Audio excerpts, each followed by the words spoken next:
Hello my dear students, welcome back to all of you. मैं गिरीश सिंह आप सभी का स्वागत करता हूं। आज हम लोग ग्रामर के बहुत ही बेहतरीन क्वेश्चंस पढ़ेंगे। उसमें चाहे ग्रामर से वोकैब हो या फिर करेक्शन हो, ईडियम हो, जो भी है बहुत ही बेहतरीन है।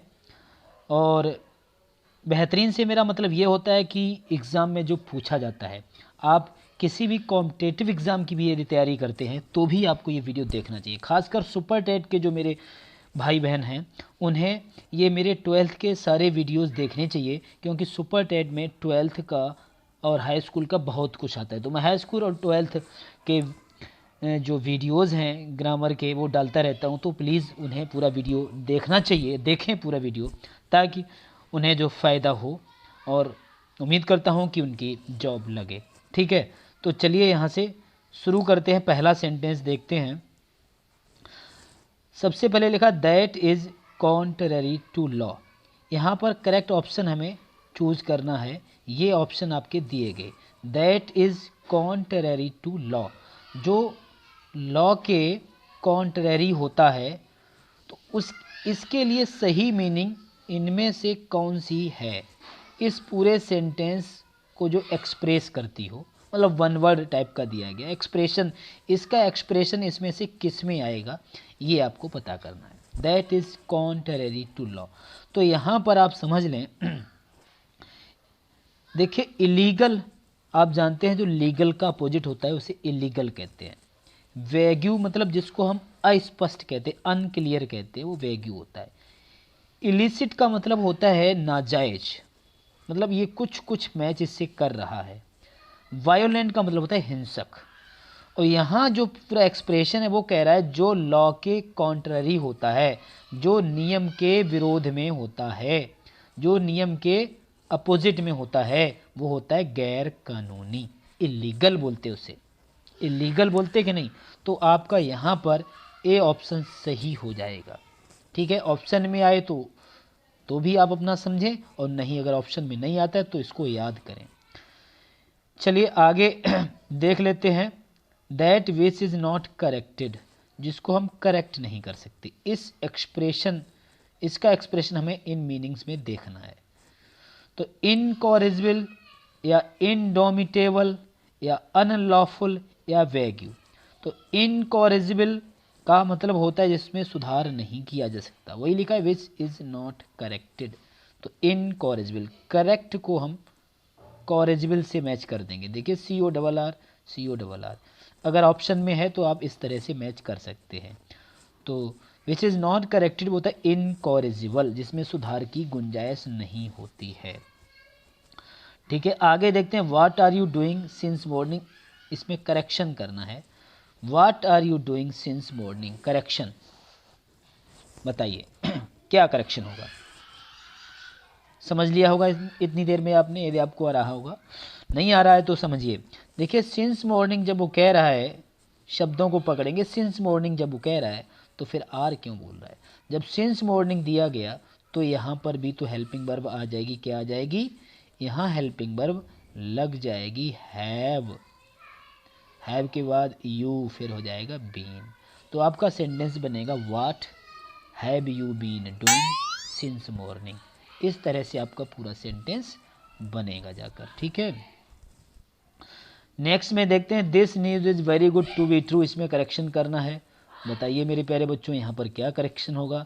This news is very good to be true. ये सारे सेंटेंसेस मैंने अनसॉल्व पेपर से ही इम्पोर्टेंट उठाए हैं, तो बिल्कुल डाउट मत रखिए। जो भी मैं आपको बताऊंगा सही बताऊंगा, और वही बताऊंगा जो एग्ज़ाम में आएगा। ठीक है, आने की पॉसिबिलिटी है। तो चलिए, this news is very good to be true. तो यहाँ पर करेक्शन में देखिए, जब अगर टू प्लस टू बी का प्रयोग हो रहा है, टू बी का प्रयोग हो रहा है, तो यहाँ वेरी का प्रयोग गलत है।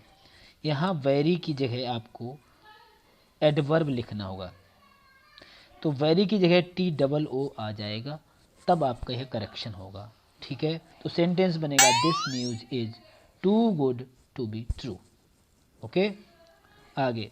हर behaviour astonished them, passive voice की करनी है मेरे प्यारे बच्चों, पैसिव वॉइस करिए, कुछ सेकंड हैं आपके पास, बनाइए पैसिव वॉइस। हर बिहेवियर आस्टोनिज्ड देम, ठीक है, इतनी देर में आपने अपने माइंड में पैसिव वॉइस बना ली होगी। अब आप मैच करिए। देम का तो आपने दे लिख दिया होगा, ठीक है। V2 देखकर, सेकंड फॉर्म देखकर दे के साथ आपने वर लिख दिया होगा। थर्ड फॉर्म आस्टोनिज्ड यहाँ पर लिख दी होगी, यहाँ पर V3 लिख दी होगी, वही आस्टोनिज्ड ये वाली, ये थर्ड फॉर्म आ गई होगी यहाँ पर, तो देवर आस्टोनिज्ड। फिर आपने बाई लगा दिया होगा, बाई के बाद हर बिहेवियर यहाँ पर लिख दिया होगा। हर बिहेवियर होगा, सी बिहेवियर नहीं होगा, ध्यान रखना, हर का सी होता है लेकिन हर के साथ बिहेवियर जुड़ा है तो हर रहेगा। अब अगर आपने ऐसी पैसिव वॉइस बनाई है तो यहाँ पर गलत क्या हो गया, ये आपकी गलती होगी, बाई। मेरे प्यारे बच्चों बाई का प्रयोग नहीं होगा। यहाँ पर आप नोट कर लें, आस्टोनिज्ड के साथ में एट का प्रयोग होता है पैसिव वॉइस में, इसको याद कर लें। आस्टोनिज्ड में ASTO ऐसे करके स्पेलिंग बनती है, तो यहाँ पर माइंड में आपके बैठ जाए, एस हटा दो तो बचती है एट, ठीक है, तो यहाँ एट लगेगा। आगे किथ एंड किन ईडियम है, इसकी हमें इसमें किथ एंड किन का मीनिंग जो है यहाँ से देखना है कि क्या होता है। देखिए रिलेटिव्स होता है, एडवर्सरी होता है, या फिर नाउ एंड देन होता है, एमिसिएबल होता है, इनमें से कौन सा होता है। तो मेरे प्यारे बच्चों देखिए किथ एंड किन का मतलब होता है, ये देखिए रिश्तेदार बैठे हुए हैं कि नहीं, किथ एंड किन का मतलब होता है रिश्तेदार, तो आपका यहाँ पर ऑप्शन से होगा रिलेटिव्स। एक मिनट, रिलेटिव्स माने रिश्तेदार, किथ एंड किन, ये जो किथ एंड किन लिखा है इसका मतलब है रिश्तेदार, रिलेटिव्स। एक सेंटेंस आप क्या लिखेंगे, यू आर माई किथ एंड किन, ये आपका सेंटेंस हो गया, यू आर माई किथ एंड किन, ठीक है। अब आगे देखिए from hand to mouth, from hand to mouth का मतलब हमें देखना है। देखिए इमेज में भी आप देख सकते हैं, ये बेचारा देखिए पैसे वैसे मांग रहा है अपनी जीविका चलाने के लिए, तो फ्रॉम हैंड टू माउथ का मतलब होता है विद ग्रेट डिफ़िकल्टी, बड़ी मुसीबत के साथ में, विद ग्रेट डिफ़िकल्टी वो होता है फ्रॉम हैंड टू माउथ, ठीक है। बाद बाकी ये ऑप्शन सारे गलत हैं, आपका ये ऑप्शन सही है, विद ग्रेट डिफ़िकल्टी। अब आप एक सेंटेंस यहाँ पर देखेंगे, लिखेंगे poor farmers are living from hand to mouth in these days, ठीक है, poor farmers are living from hand to mouth in these days, गरीब किसान इन दिनों बड़ी मुश्किल में गुजर बसर कर रहे हैं। अब यहाँ पर सिनोनिम देखना है हमें, रिलिएबल का सिनोनिम इनमें से आपको पता करना है, आ रहा होगा इतनी देर में आपने पता कर लिया होगा।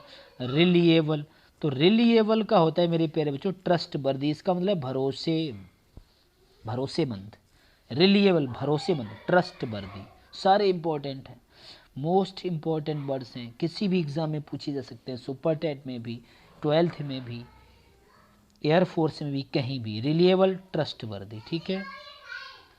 इंडस्ट्रियस का हमें सिनोनिम देखना है। अब इंडस्ट्रियस का देखो, इंडस्ट्रियस कितना सुंदर वर्ड, इंडस्ट्रियस हार्ड वर्किंग होता है मेरे प्यारे बच्चों, इंडस्ट्रियस को, मेहनती को हम इंडस्ट्रियस बोलते हैं, तो हार्ड वर्किंग हो गया।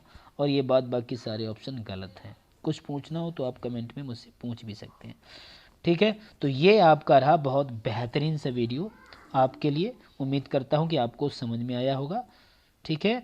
लाइक हो सके तो लाइक कर दें, और नहीं कर पा रहे लाइक तो कोई बात नहीं। Thanks for watching this video.